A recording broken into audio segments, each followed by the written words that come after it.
আপুনি যেতিয়া ফটো উঠিবলৈ মোবাইলৰ কেমেৰাটো অন কৰে তেতিয়া হয়তো পায় HDR বুলি লিখা থকা দেখে আৰু আপোনালোকেও ভাবে চাগে কি এই HDR।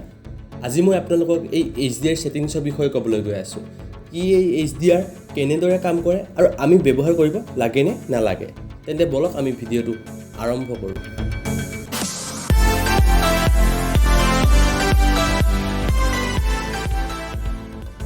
HDR হ'ল এটা ফটোগ্ৰাফী ছফ্টৱেৰ। ইয়াৰ ফুল ফৰ্ম হ'ল হাই ডাইনামিক ৰেঞ্জ। যেতিয়া আমি নৰ্মেল মোডত মোবাইলত ফটো উঠাওঁ তেতিয়া ফটোখনত কোনোবা ঠাইত হয়তো ব্ৰাইটনেছ বেছি হয় আৰু কোনোবা ঠাইত কম হয়, যাৰ বাবদ ফটোখন ভাল নহয়। কিন্তু যেতিয়া আপুনি HDR মোড অন কৰি ফটো ক্লিক কৰে তেতিয়া মোবাইলে তিনিটা টাইপৰ ফটো ক্লিক কৰে। এখন হ'ল নৰ্মেল ফটো, এখন অভাৰ এক্সপ'জাৰ মানে অলপ পোহৰত থকা, আৰু এখন হ'ল আণ্ডাৰ এক্সপ'জাৰ মানে অলপ কম পোহৰ থকা। তাৰপিছত ছফ্টৱেৰৰ সহায়ত এই তিনিখন ফটো মিলাই এখন ফটো বনায় আৰু যাক আমি HDR ফটো বুলি কওঁ। এই ফটোখন নৰ্মেল মোডৰ ফটোতকৈ ভাল হয়। এতিয়া আহিল আমি কেতিয়া HDR মোডত ফটো ক্লিক কৰিব লাগে।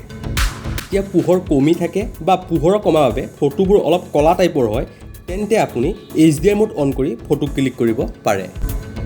যেতিয়া পোহৰ বেছি হৈ থাকে মানে ফটোবোৰ বগা হৈ যায় তেনেকুৱা টাইমতো আপুনি HDR মোড ইউজ কৰিব পাৰে।